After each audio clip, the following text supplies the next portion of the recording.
Even with the calendar rolling over to a new year, I'm still here reviewing classic retro-inspired games, including Pixel Devil and the Broken Cartridge.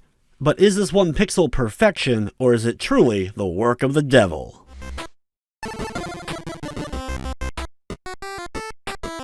Pixel Devil and the Broken Cartridge is very much a retro-inspired game. It has simple controls, being able to move and fire out your gun, which is similar to the NES Zapper in its design.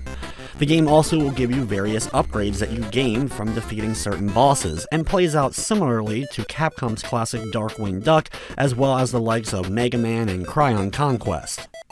Similarly to classic games, after completing the first level, you get a level selection. However, certain levels can't be completed until you've already finished other levels because you need the weapon that the boss will give you, such as a plunger gun that can attach to walls so you can grab onto it and use it as platforms, or a cane that you can bounce on, similar to using the cane in DuckTales.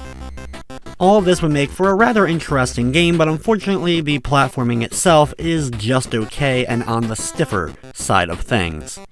Some of your animations, such as being able to fire or even moving, sometimes get halted when you run into certain surfaces or enemies or move between screens, which can be a bit annoying and break the flow of the platforming a bit.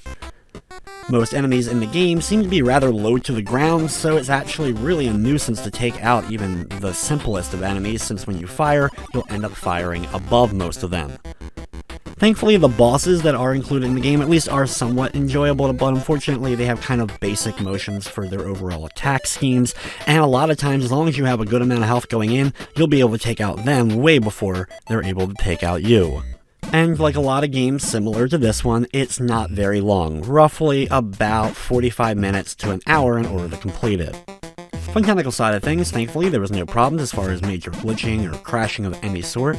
Pixel Devil and the Broken Cartridge is available on the PlayStation 4 for $4.99. It does feature a Platinum trophy that's easy to get, as well as the game is also out on Xbox One, Nintendo Switch, and PC.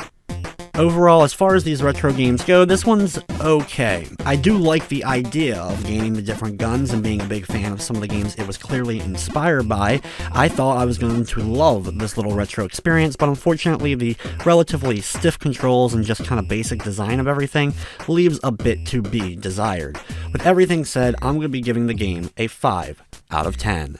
That's going to wrap up this review though. I'd like to thank you for watching, and of course, I hope you enjoyed.